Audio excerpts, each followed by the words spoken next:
Paige, do you want to give it another minute or shall we get started? Just want to be respectful of everyone's time.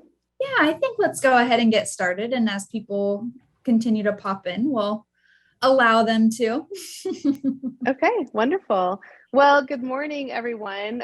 We're so glad that you could join us today. My name is Lori Johnson, and I am the current board president for the Waterloo Community Foundation, working from home this morning. So welcome to my dining room. We are thrilled today and very fortunate to have two awesome organizations with us this morning. Sorry, I just had a pop-up on my screen. Derek Kimball is here from Cedar Valley Angels, which he'll tell us more about his organization here in just a minute, and also Jessie Christman from the House of Hope Pillars program. And as some of you might know, both of these organizations offer programming for children that are currently residing in or in the process of aging out of foster care. We hope to have time at the end of our presentation today to have questions and answers. If you think of a question during the presentation, please feel free to put that in the chat. And if that question isn't addressed during either Derek or Jessie's talks, then we'll make sure that we get that question addressed at the end. So Derek, I think I'll turn it over to you. Great. Thanks, Lori. I haven't presented via Zoom for quite a while. And so if I miss questions in the chat, or if somebody has something that they want to shout out. I used to be a high school math teacher, so interruption is like no problem at all. I also have 5 kids, and so that's just kind of my.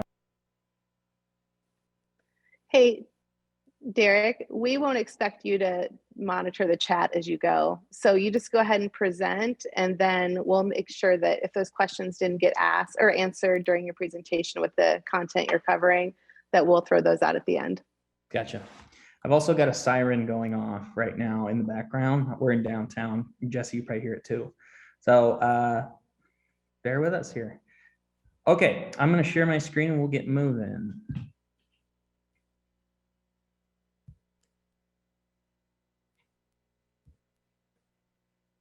Oh.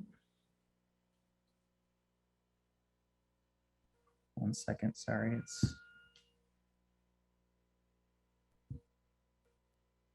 I'm on a new laptop, so it's having me do something real. Almost there. It's the first Wednesday of the month, sirens, correct?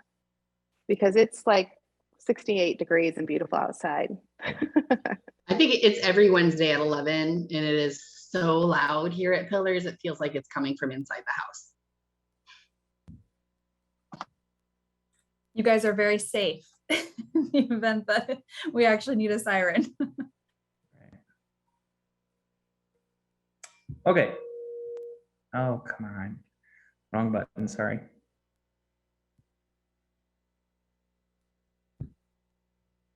Okay, is everybody seeing the Cedar Valley Angels logo? Are we good there? Okay, perfect. Thank you so much for your patience.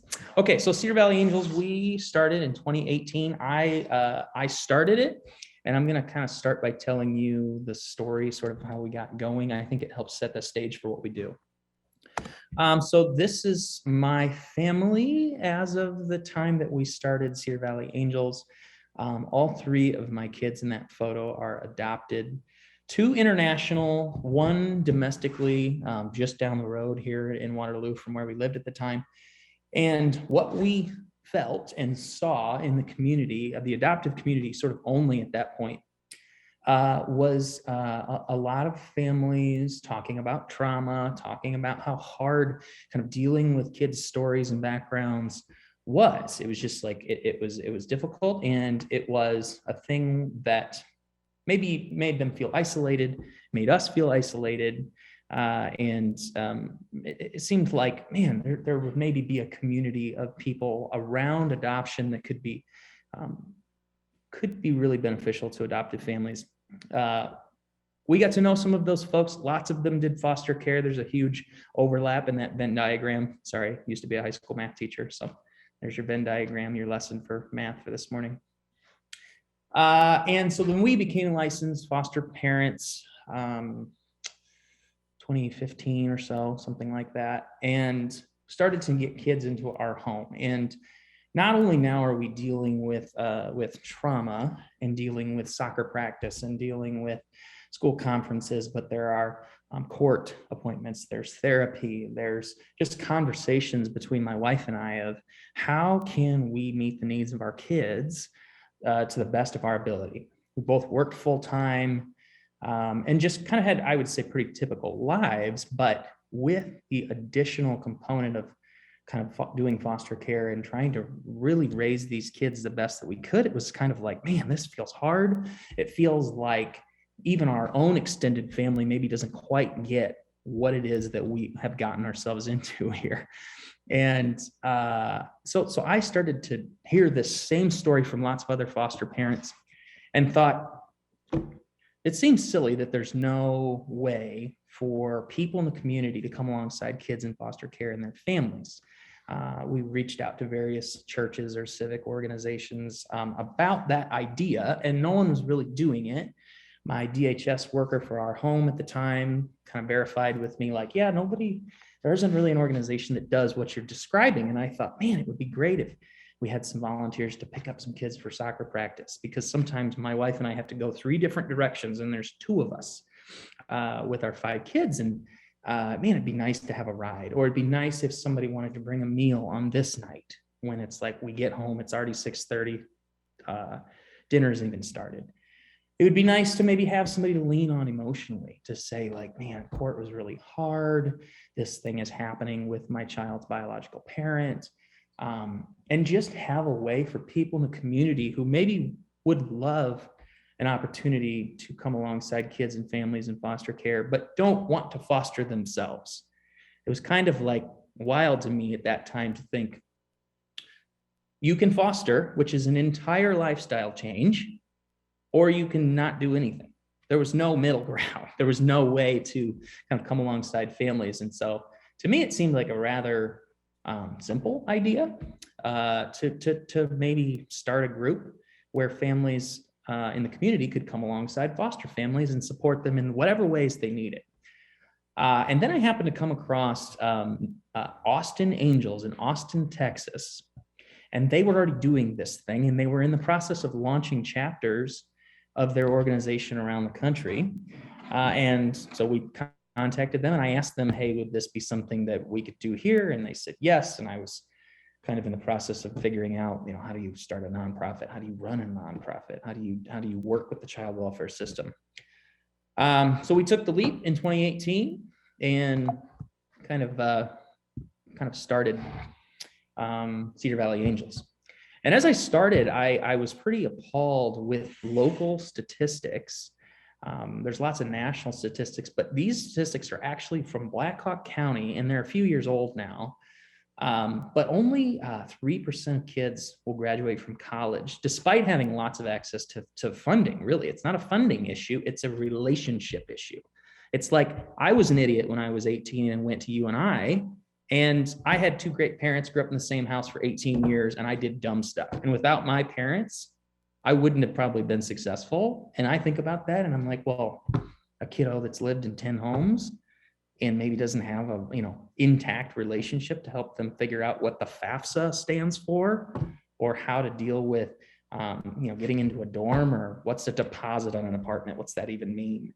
Those kinds of things, that's where the gap was. It's having those committed relationships in the lives of kids. It's so important. In our area, half of kids will have spent some kind of time incarcerated by age 17 before they even get out of foster care. Lots of substance abuse counseling. A quarter of the kids here in our area aren't earning high school diplomas even. And then homelessness is actually kind of an issue too. And so I was like, man, this is so needed. The rest of the child welfare system kind of agreed that, man, this is really a gap in our services to be able to have community-based support for where volunteers are coming and wrapping their arms around a foster home in whatever ways they need. Any questions so far? I don't know if there are. Speak up if there are. So what the mission of Cedar Valley Angels is to walk alongside kids in foster care and their caretakers by offering consistent support through these three things: intentional giving, thoughtful gifts that meet the needs of a family; building relationships by devoting that time; and then the mentorship piece, especially for those teens who are in foster care. We see a lot of, and maybe Jessie can speak to this too, we see that when a kiddo in foster care approaches about 10 or 11 years old, they are kind of at that point considered hard to place into a foster home. Like they're one of the older kids. Lots of foster families, feel nervous maybe about the baggage that child might bring along into their home. And so if a kid is 10 or 12 years old, it's tough to place them. A lot of times they're not placed in their communities that they're from. And it may be difficult for them to find a forever home.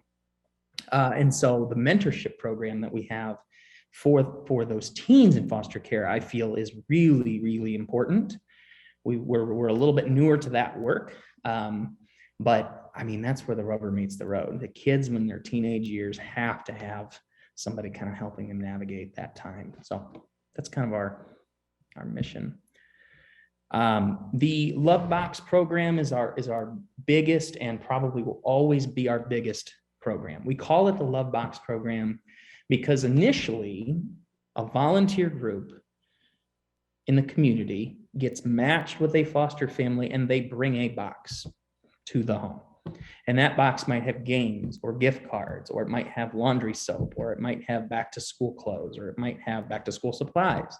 It has things in it to kind of get that relationship started. But we like to say that the love box is really a conduit to the relationship. The point is not the box. The point is what the box represents. That we want those families to invest and engage in the lives of those kids and adults in whatever ways that they make sense. We have foster homes that have been everywhere from single mom with 2 kids up to, I think our largest home was mom, dad, 10 kids.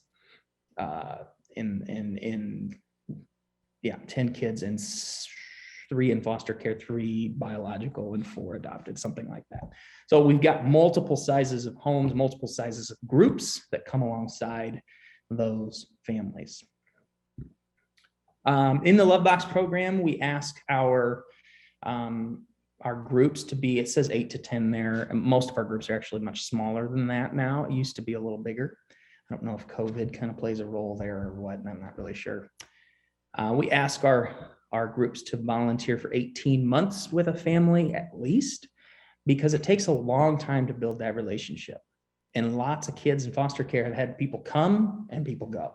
And people come and say, hey, I'm going to be committed to you. And then they leave. And what does that do to a kid as they are trying to understand how to build healthy relationships with an adult?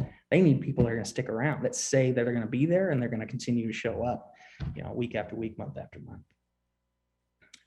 And again, the point is to supply that family with the things that they need, but more importantly, the time and emotional, relational support that they're looking for.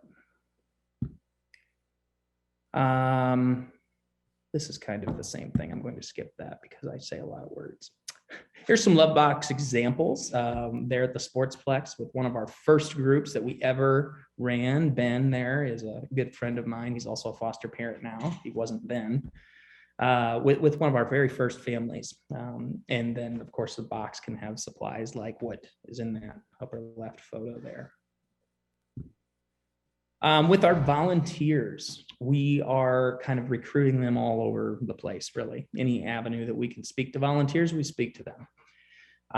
We match our foster families with a volunteer group based on things like location, group size, age preferences, likes, dislikes, and really trying to take into account the child's story. What is it that they're really needing? And maybe there are volunteers that, because of just who they are, would not be a good fit. Trying to take those things into consideration. We do the same kind of background checks on volunteers as foster parents have. We work pretty close with 4 Oaks and DHS and Families First Counseling Center and Mid-Iowa Family Therapy and some of those other kind of child welfare providers to kind of gain the whole story and really best support those volunteers as so that they can support the family kind of from a community support standpoint. So that's Lovebox. That's our biggest program and requires kind of the most communication with the most people from our case management team. The Dare to Dream program is a one-on-one mentorship program. I'll say a lot less about this because mentorship programs, I think, are things that most of us have heard about. But we take an adult in the community, match them with a youth between the ages of 11 and 21. They meet with that youth 2 times a month, not 10 times, 2 times a month. And their kind of goal, first and foremost, especially for that first year, is to just build a relationship. To build a relationship to where that youth understands that this mentor is somebody that's going to show up, that is invested and involved in their lives, that wants to come cheer them on at the sporting event, even though they may not actually get to talk to them, that wants to come to their birthday party, that wants to be a part of their life. And it's just so fun for me to think, like to understand that the youth in our Dare to Dream program, they understand that these are volunteers, that this is not a paid professional in the child welfare community, that this person is only showing up because they want to. And I can think of a young man that used to live with me that is in our Dare to Dream program. He's in an apartment now. And I just see him kind of thrive when he realizes that he is, worth somebody's time to show up consistently for. So I just love that. We do have a Dare to Dream kind of milestones manual where we're talking about healthy relationships. We're talking about education. One of the biggest barriers, and maybe Jessie will talk about this, is transportation. In this area, the bus system is like not, it could be better. We'll just say that. And, so kiddos got to have the ability to drive. They've got to have the foresight to be thinking about car insurance and getting a permit at 14 or 15 and getting hours behind the wheel. One of our current matches has been with his young man for a year and a half, and they just go drive his beat up truck around town. And that's what they do because that's what he wants to do. They swing through the McDonald's drive-through and the kid is happy as a clam. I mean, it's been cool to watch how he has, I would guess dozens of hours behind the wheel now, which is so important in this area to have kiddos that have a license. They've got to be able to drive in the middle of winter. Even if I was a half a mile from work, I mean, I might think about not going to work if it was 0 degrees in a blizzard, right? Like I park 10 feet from the door. And so it's just thinking through those next steps of life is huge for kids, and to get to do that with somebody that you already trust is I just think it's hugely important for those youth. So the role of our Dare to Dream mentors are to cheerlead that family and that kiddo, to ask the kids to dream and assist the parents in teaching life skills, to be a friend and to be a facilitator. We do work pretty closely with the parents and DHS in terms of some of those more sensitive topics as kiddos who are in their teens, have questions about sexuality, or they have questions about politics, or they have questions about things that, maybe don't need, want to be discussed with a mentor to make sure that everybody's kind of comfortable in their lanes. Our mentors are not there to, fix or change anything. They are there to be these things for those kids. And so it's a piece that I'm excited to continue to develop. We started this program in January of 2020. And if you remember, that was about 2 months before the world shut down. So we're kind of still new to that work, but it's really, really, really fun to work with those youth. So currently, here's where we are. With 21 foster families in the area that have a total of 62 kids in their homes that our Lovebox groups are walking alongside. Most of those are Waterloo, Cedar Falls. We probably have 2 or 3 that are outside of Waterloo, Cedar Falls that spill over into, there's one in Buchanan. I think there's one in Bremer County up north of Waverly, kind of around the area, but most in Waterloo, Cedar Falls. And then we have 5 youth in our Dare to Dream program that we're working with. So 26 homes is kind of what we're working with right now. Our case managers kind of contact those homes to see what they need to kind of walk alongside them. And then they talk to the volunteers that are matched too, to kind of, how can we together create the best support in our network for this family as possible. Then we have a wait list. We kind of always have a wait list, especially of families who hear about the fun things that volunteers are doing with their kids and say, man, I would love to do that. So we've got 8 foster families, 29 kids total on our wait list right now. And then one young lady, I believe, that's on our wait list. So Lovebox leaders, as you can see, kind of from that wait list, are our biggest ask of the community right now. And, it takes a commitment. It takes a person that is willing a couple times a month to go invest and engage in the lives of kids. And sometimes it's heavy. We have families who go through some really hard circumstances. And even in my own home, I have, you saw my 3 kids in that first photo, but I have 2 more. And we are adopting them in 8 days. And so that's both sad and exciting all at the same time. My 10-year-old is processing a lot of emotions right now of what this means for her. And she's got a lot of simultaneous emotions. And so, we have families that go through that. Every few months, it seems like we've got an adoption and kids that are processing, what does this mean? And I'm happy that I now know where I'm going to land, and this is my forever home. I'm also a little bit like, does this mean I never see my biological mom again? What does this mean? So there's a lot of potentially hard conversations that our volunteers are exposed to, but man, it is so great to have that, kind of intentional support network for our kids and our foster parents too. So I think that was right around 20 minutes. So I'm done. Let me get off a screen share here. Thanks, Derek. If any of you have questions for Derek, if you could put those in the chat, and we'll go ahead and let Jessie speak, and then we can answer any questions at the end, if that's okay. Yeah, so Jessie, you're on. Hello, hi everybody. Yep, I'm Jessie Christman. I'm the case manager for Pillars. Pillars is a program of House of Hope.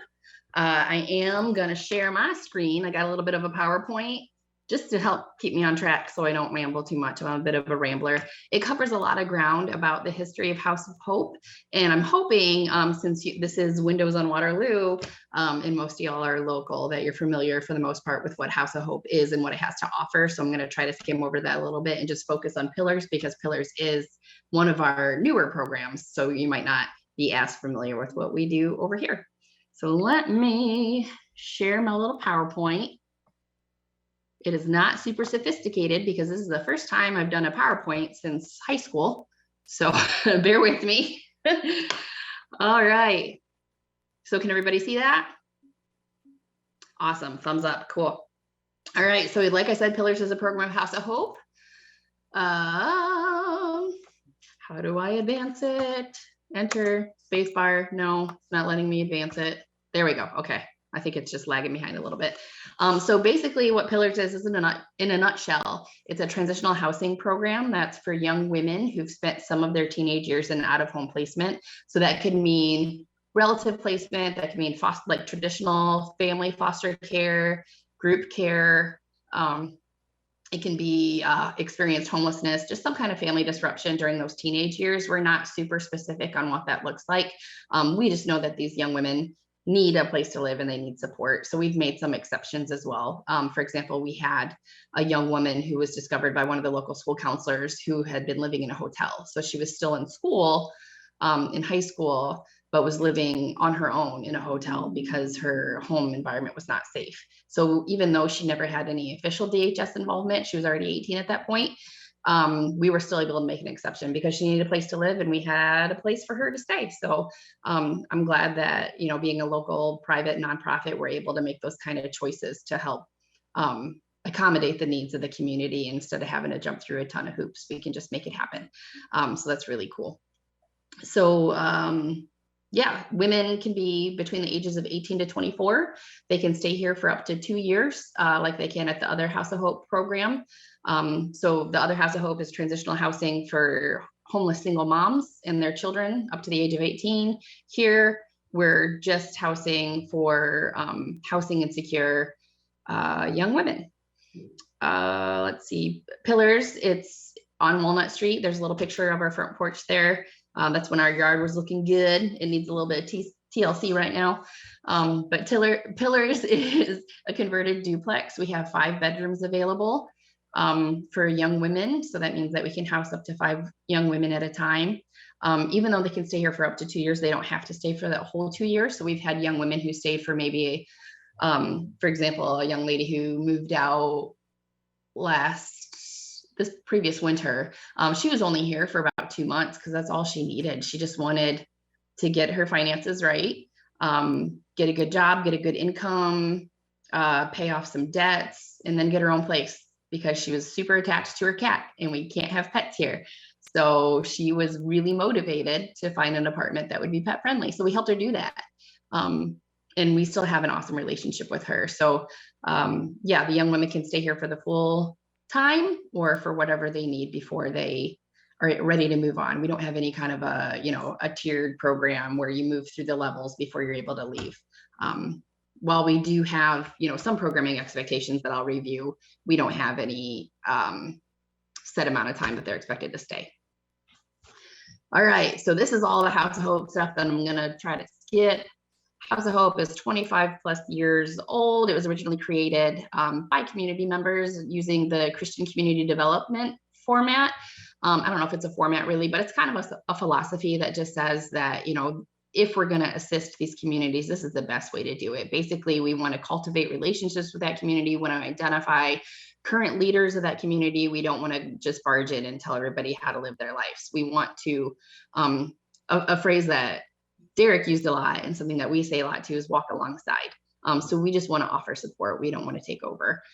So Pillars is very much in keeping with that philosophy. And the goal is just to break the cycle of poverty, both with House of Hope and with Pillars.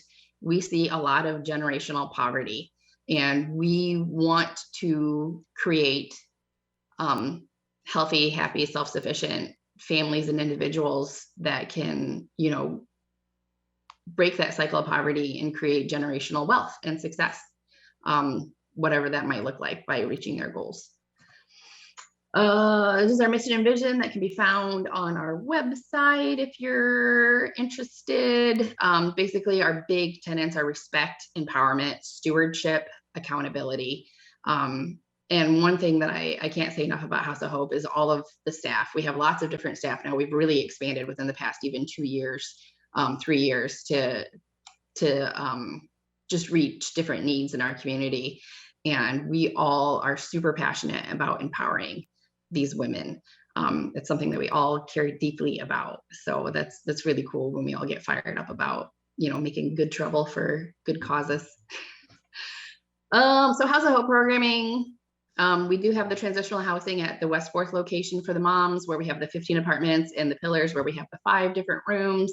We also have outreach programming where we work with our women on the wait list and with women who have moved out, whether that's voluntarily or involuntarily. If they leave our programming, they're still welcome to come back and seek our assistance. And that happens a lot. As a matter of fact, we have a lot of former residents who are working through getting their citizenship or, get audited for their taxes, or they have custody battles, young women who need help with filling out their FAFSAs, that kind of stuff. So it's very common for those women to reach back and say, you helped me before, can you help me again? And I think that just speaks a lot to the relationships that we try to create and grow here.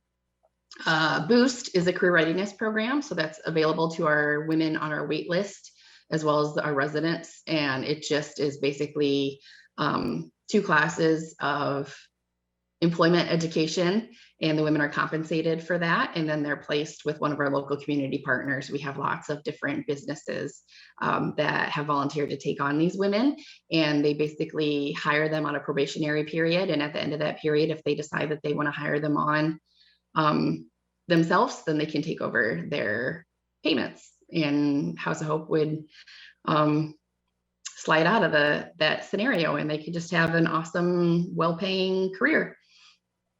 We do family support and wellness. So we have our case manager, our Brooke Hollahan is our family support and wellness case manager. She also does trauma-informed yoga every Wednesday. So any of our participants can take advantage of that.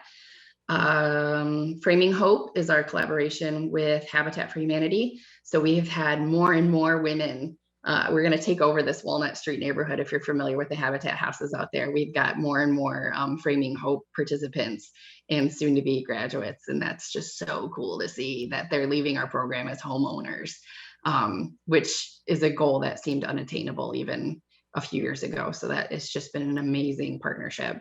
Financial mentoring. So Susan Bacchus she's our expanded case programming case manager, just because she does everything. But she is super passionate about financial independence. So she speaks to all of our women about money management, positive credit, making sure that nobody's getting taken advantage of when they buy cars. So she is just a huge asset as well. Life skills education. So weekly, we have different community partners come and present to the women about various topics that are essential to, being able to live successfully and self-sufficiently. And we also have a new children's program case manager, Susanna, and she has really taken on the role of making sure that these kiddos' needs are addressed. And she's just amazing. Prior to her coming on, she hasn't even been with us a year. We focus mostly on the moms. All of our programmings were focused on either the young women who had been in foster care or the moms, and helping the moms. And we didn't have a ton in place for those kiddos. And we know that those kiddos need lots of support too, because they've been through all the same traumas or similar traumas as their moms and experienced that housing insecurity. So I think that's awesome that we're able to really help those kiddos out now, and the kids respond so well. So that's really cool to see. All right. This is just more of what I already talked about. Our community partners, we work a ton with different agencies. We've got Driving Hope, which is basically a car financing program that we do with Viridian. Money Moves is another financial literacy program through Viridian. I already talked about Framing Hope. Home for a While is a temporary housing out in the community that we would introduce our outreach moms. So our moms that are on the wait list could stay in this temporary housing in partnership with Candeo Church. And then it's got pretty much every other community organization in the Cedar Valley that we work with as well. We also, it's a really cool thing to see, because all of us case managers are really passionate about helping this population, or have been a part of this population before. Many of us have actually experienced family disruption or poverty. So it's close to our hearts. So when we see that there's a need in the community for childcare, transportation, mental health, navigating, child support, court systems, and housing, we've kind of just naturally, all the case managers, there are 5 of us, and we've all naturally gravitated towards different areas that need to be addressed. So we not volunteer, but we spend a great deal of our time sitting on community boards and informing different systems about just, the needs of our women, because our women, while we'd love to raise them up and have them use their voices to advocate for themselves, because obviously it means more coming from them, a lot of them, maybe they don't feel comfortable doing that for whatever reason, or maybe they just don't have the time. So we try to take note of all their experiences, all their hurdles and barriers that they're facing that might not be obvious to those who are making these decisions. And we say, like, hey, listen, this isn't as great as you think it is. Like, this isn't as accessible. accommodating as you think it is, because we've had this mom experience this mom experience this. So it's just awesome. We feel privileged that we're able to try to impart good changes for our women pillars. So like Derek said, there is unfortunately some really bleak statistics around young people in foster care and aging out of foster care. There's just a lack of safe and affordable housing for anyone in general, let alone if you don't have a rental history, if you don't have a credit history, if you don't have a cosigner. So it's very hard to find housing for these young people. So that was one of the reasons why Pillars was created. And that's one of the reasons too, I don't think this is on the presentation anywhere, but Derek and I, and now different members of Derek's team, sit on a youth and transition advisory board, and it's comprised of different professionals, just different interested community members too, who really want to walk alongside this community of youth, teenagers in foster care and youth looking to age out of foster care. So we're trying to see if we can find something similar to Pillars for young men, because that's a question that we always get is, what about the young men? And while we would love to help, we can't take on all the issues in Cedar Valley. So House of Hope is like, you know what, we know that there's a need, but we're going to let someone step up and do that. So what we're trying to do right now that seems pretty attainable, hopefully in the near future, is just forging some relationships with some interested landlords and saying, hey, we know that this is a risk that you're taking to rent to these young people who have no credit history, no rental history, no cosigner. We know it's a risk. But if, we're working with them to make sure that they're paying their rent, they're prioritizing their income, would you be willing to take a chance on these kiddos so they can have an affordable, safe place to live? So hopefully we'll have that for young men in the near future. So yeah, within the first few years of aging out of care, and again, I don't have specific statistics because I'm just not a great numbers person, but we do know that there's a way higher risk of this population becoming homeless, incarcerated, experiencing unplanned pregnancies, and even death, way higher than their peers who have not experienced family disruption in the population. And also, yeah, we know that it's scary. There are a lot of adulting things that come along with, like, you're 18 now, all of your paid supports disappear. So your social worker's gone, your, family-centered services worker's gone, your maybe school counselor's gone.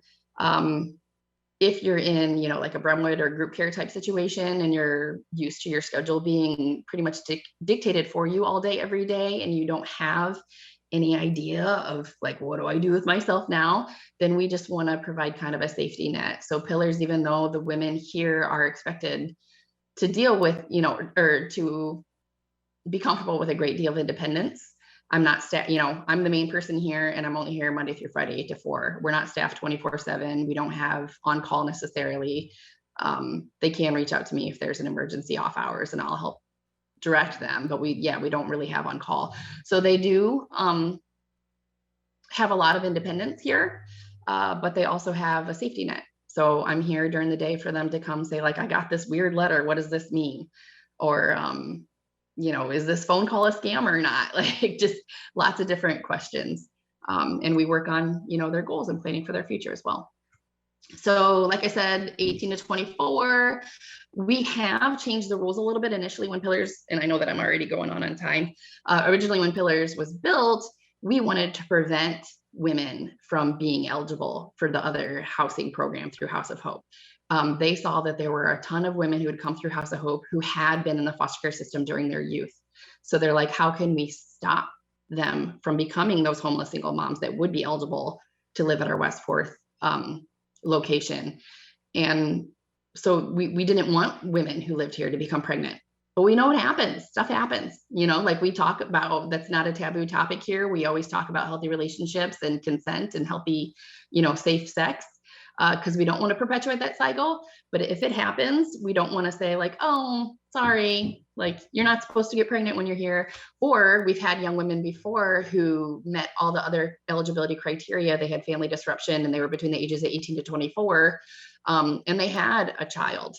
And if we had space over here, then we open up our home to them. The only reason why we ask that the children are ages 1 or younger is because we're not really set up to accommodate a lot of children. We don't have like child proofing. And also we have 18-year-olds here who might be focusing on going to college or even finishing up high school diplomas. So we don't really want this to be a place with a lot of kiddos, but it is an option just because the wait list for the other program is so long. It's not as long anymore as it had been. Luckily, we've got all the other programs that help address the needs of those women on that wait list. So we're able to pluck them off that wait list and, you know, set them up in housing in the community before their need even comes up to the top of the list to be eligible at the West 4th location, which is an amazing thing. But because we still do have a wait list over there, if we find somebody who has a baby that would fit over here, then we definitely want to offer them a place. Yeah, there's the application is through our website. You can contact me if you want a tour. So whether it's an agency or you have a youth in mind who might be a good candidate, please reach out and I would be happy to give you all a tour whenever. Programming we have here, yeah, weekly case manager meetings. So they meet with me at least once a week, but I see them daily. You know, I'm in their living space. So I see a lot of these women every day. So it's not like I'm like, oh, nope, we're not meeting until Tuesday at 10. I can't talk to you now. We talk all the time. So they're always able to come here and talk to me if they have any barriers that they want to address or any goals that they want to work on. One of the cool things here is we celebrate in big events. We try to recognize birthdays. We decorate for Christmas. We have Christmas parties where they get lots of gifts. Whenever a young woman leaves, we try to recognize that by like letting them, you know, pick a restaurant that we all go out to. It says annual graduation open house parade. That's actually tomorrow. So I don't know if anybody's interested, but at Hawkeye Adult Learning Center, the Van G. Miller Center, we're having a graduation celebration for the youth who were in foster care, out of home placement, and have graduated high school. So like Derek said, the stats are bleak. Only about half the kids in foster care will earn their high school diploma or even their high set. So we really make a big deal of it. We celebrate those kiddos. So tomorrow at 4 o'clock, from 4 to 5:30, we're gonna have an open house celebration for local kiddos who've obtained that awesome accomplishment. So you all are welcome to join us if you'd like. So that's something that we always participate in. That's the Youth and Transition Advisory Board that I referenced. We kind of run that show. But yeah, we also do financial mentoring, health and wellness, career readiness and planning. We have life skills here as well, where we have speakers. The young women can earn points for meeting with me for anything that they do that benefits themselves, meeting with a counselor, whatever. And then they can shop in our store. So the store is just full of basic hygiene and cleaning supplies. And the point is to offset their expenses so they can use their limited funding for more essential expenses like phones or saving up for a car. We have laundry here. That's something that we are not that we don't have a benefit they don't have at the other location, is that they have to go to a laundromat because there's just not enough space. Like we wanted more apartments. So there wasn't enough space for them to have washers and dryers on site, but that's something that we have here and we're really fortunate. And we also have access to computers because we know that everything is done on the computer now. Expectations for while they're here, I think I'm about wrapping up, is that we are sober living. So they need to refrain from substance alcohol use, just like at the other location. They have to have a clean drug test before they move in. Our philosophy is just because you got to get that on lock before you're able to really focus so much on your future. So we do work with partner agencies to refer women. We don't just say like, nope, we're not the program for you. We say, you know, like go here and see if you can talk to some people about trying to get sober and then let us know and we'll be here when you're ready. They have to pay program fees, so it's $250 a month, and it's not so we can make money off being landlords. It's so they get in the habit of designating that money. Like you need to prioritize your expenses, and you're gonna have to pay for your housing. So you need to get in the habit of setting aside those funds each month to cover the cost of your housing before you use any, income on non-essential expenses. And we also, one of the other big deal breakers is that it's one of the only other rules. You gotta be, no drugs, no alcohol, pay your program fees, meet with me once a week, and no guys. after curfew. So we have a pretty generous curfew. It's 10:30 on weeknights and 12:30 on weekends, where male guests will have to leave by then. Male guests has to stay in the common areas as well. And it's just to keep everybody safe. We're not background checking, boyfriends or brothers, fathers, male friends, whatever. And we do know, though, that a lot of women have experienced trauma in some form or another in their lives. And many times, unfortunately, a male is the perpetrator. So we, just to keep everybody safe, we say that male guests have to leave by that time. And that's one of the rules, that if it's violated, then you will be asked to find alternate housing. Those are some fun pictures. Just different things to celebrate. We have a lot of volunteers. We have amazing volunteers that keep coming back and showing up for House of Hope, and we wouldn't be what we are without them. So if you have a heart for donating your time and skills, then we'd love to have you. And I think that's it. There's my information. I made it. Questions? Awesome. Thanks, Jessie. If you have a question, could you put it in the chat if anyone has a question for either Jessie or Derek?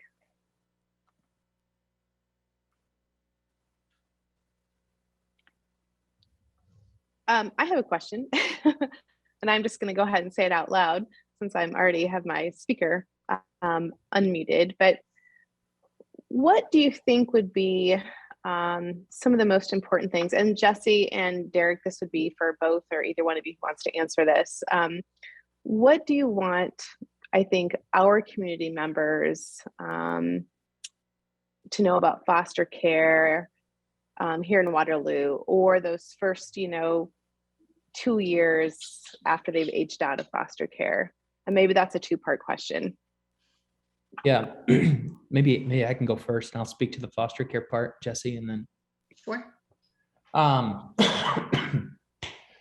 We say foster care at Cedar Valley Angels because that's a term that the community at least has some idea of what it is. We really do support any kids in any out-of-home placement.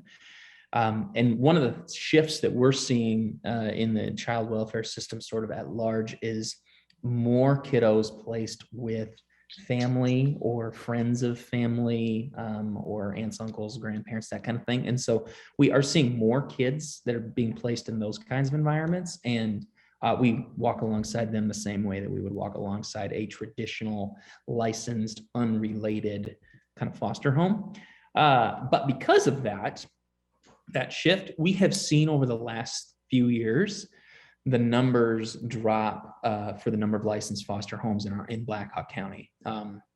3 years ago, it was like 86 licensed homes, then it was 68. And now I was just talking to my adoption worker the other day, and he thinks it's only 50 now. So in 3 years, we've seen, a 40-50% decrease in the number of foster homes, which just means kids are harder to place. They're harder to find homes for. Sibling groups and older kids specifically are difficult. And so the way that, we are coming alongside those foster homes is to hopefully help them not have to feel like, I can't do this anymore. I got to throw in the towel, and this is too hard. And the average foster home, this is a national statistic, but the average foster home only stays licensed for 12 months.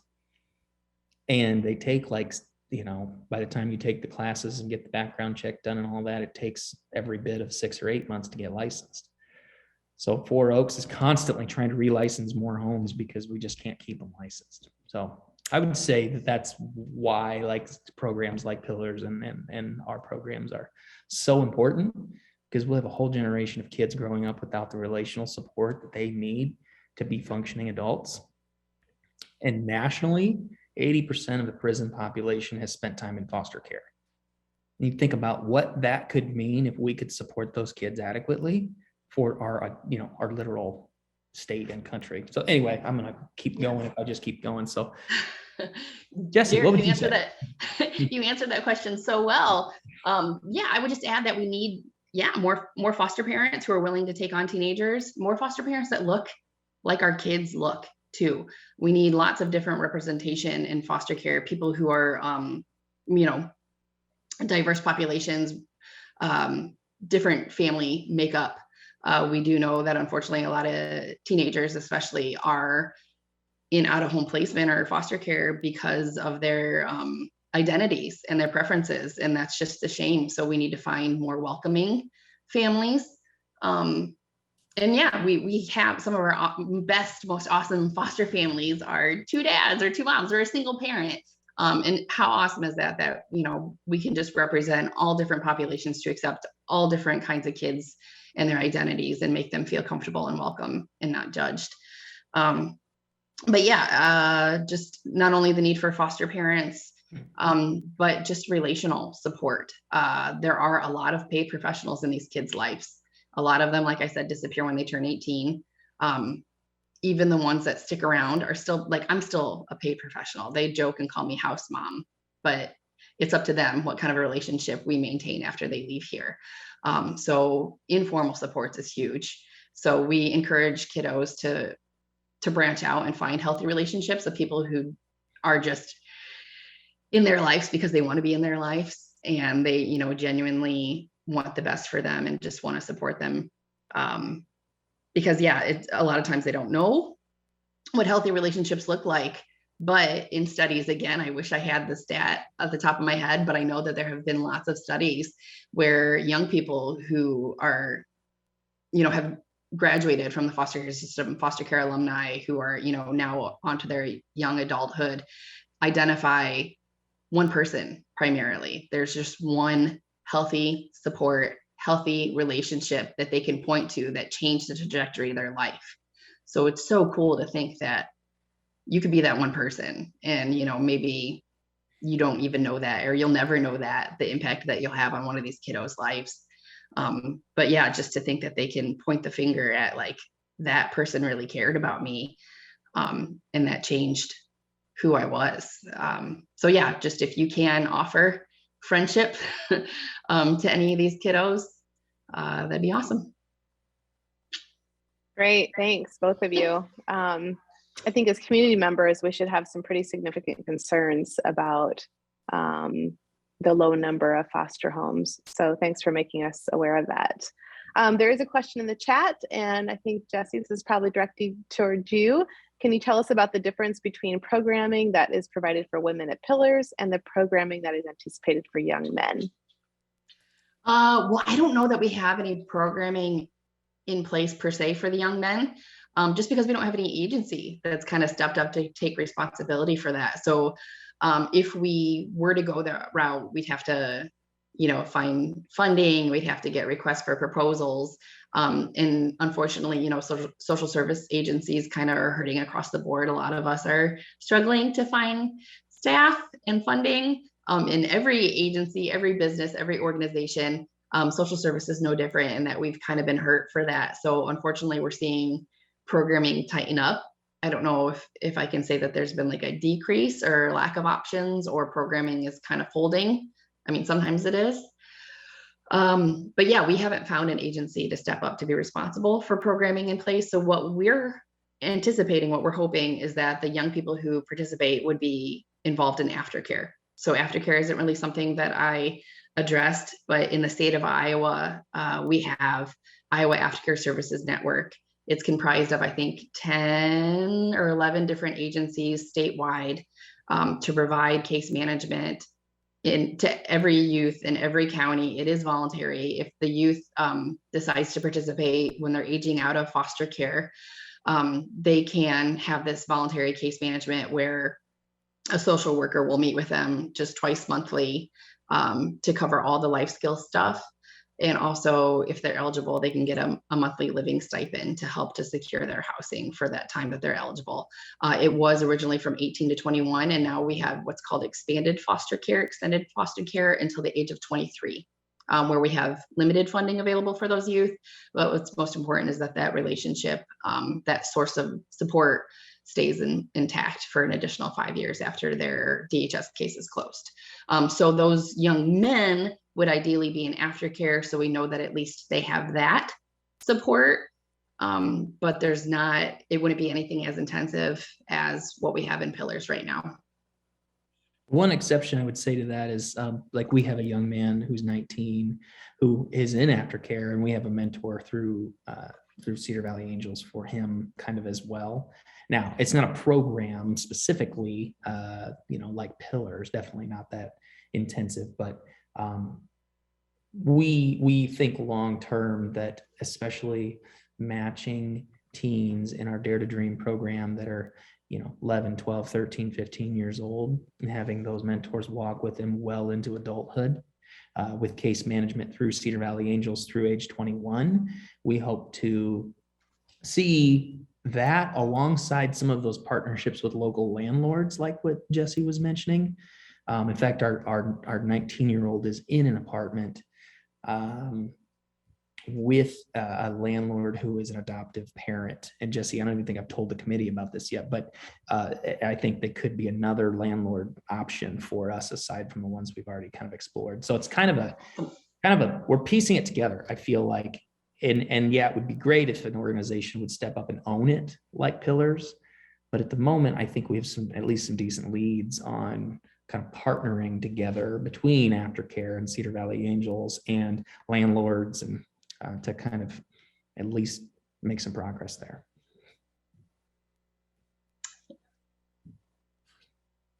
Great. You guys are doing amazing work. Thank you. What would Some days be, it feels better than others. I'm sure. I don't think I can imagine the weight that you probably both carry every day. But are there any other questions? I had one more, but I certainly don't want to ask it unless others of you have questions. And feel free to just unmute yourself and ask the question right now, because we have about 4 minutes left.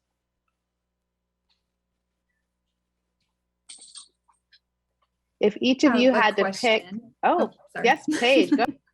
Yeah, no, this is maybe more directed at Derek, because it's more when a child's DHS case is still open. But so my husband and I are foster parents and learned about just the number of paid staff that are involved in one kid's case, where you have the DHS worker, the person supervising the visits, the guardian ad litem, all the lawyers, all of these people around the same table. Do you as an organization or case managers, or even as volunteers that are working with families, do you ever get a seat at that table, or is that kind of just not even aligned with your mission? Maybe it's nope, we're focusing on the family. But just as I think about all those people, I'm I wonder if you get a seat there as well. Yeah, that's a question from a foster parent, I could tell. Yeah, it is increasing, I would say. The times we're invited to that table, we certainly feel like our seat at that table should be there. And it's as we kind of grow, because we've only been here 4 years, not even 4 years, actually. June is our 4-year anniversary. We're starting to work more and more with case managers from more so DHS recently, but Four Oaks and some of the other places as well. We do have case managers that go to court with our families if they're invited, and kind of do those pieces. It's tough to really support a family the way that you would like to fully if you don't know the full picture, right? And so it's growing. I think during COVID, or during the height of COVID, everything was virtual, and it was a difficult time to kind of be involved in some of those meetings. But the intent is definitely to be working with the partners who are already state-funded organizations, interacting with those families. So yeah, good question. And I know you didn't really ask, but I'm gonna throw in there, we have Pillars has an awesome relationship with their transition planning specialist. So every DHS service area, there are 5, has a transition planning specialist in that area, whose sole job is to catch those kids when they turn 14 and follow them to make sure that they do have a good plan for what their future looks like. So it's just, there are special opportunities available to that age group of kiddos. We start thinking about things like, what's life going to look like when you're living on your own? Is that your plan? Do you want to continue your education? Do you want your license? You're going to need your birth certificate, your social security card, blah, blah, blah. So the transition planning specialist will invite me to the, they're called YTDMs, Youth Transition Decision Making meetings, that they have at regular intervals for these kiddos, where everybody from their support team is invited to attend. And I will attend for potential good candidates for Pillars and talk to them about what Pillars is all about. So DHS is awesome with bringing me into the fold, and also just other interested participants. And also I'm part of the transitional, I don't know what it's called. We meet once a month and we go over all of the service area cases with the DHS workers for kiddos as they get older, as they're looking to age out. So the DHS worker will tell us, this is this kid's plan. And we will say, well, what about employment? Or have they consulted with Voc Rehab? Or have they thought about this program? So we're definitely involved with a lot of youth before they are even eligible to move in here. Great, thank you. Well, our time has come to an end. We thank all of you for attending today and for just your generous hour that you've spent with us. And Jessie and Derek, thank you for talking with us today. And also just for, like I said earlier, the hard work that you're doing and the important work you're doing. Our next Windows on Waterloo will be on Wednesday, July 6th. And our speakers will be Paul Hudding and Mark Kuiper, and also Felicia Smith-Knowles. They are going to talk about the new and exciting impending changes to Gates and Burns Park. As you've probably been hearing about or already know, our city has made a commitment to making some pretty big changes in both of those areas. So we'll be excited to learn more about the process in July. So I wish all of you a great day and enjoy the beautiful weather. Thanks for having us. Take care, everybody. Very much. Bye-bye. Recording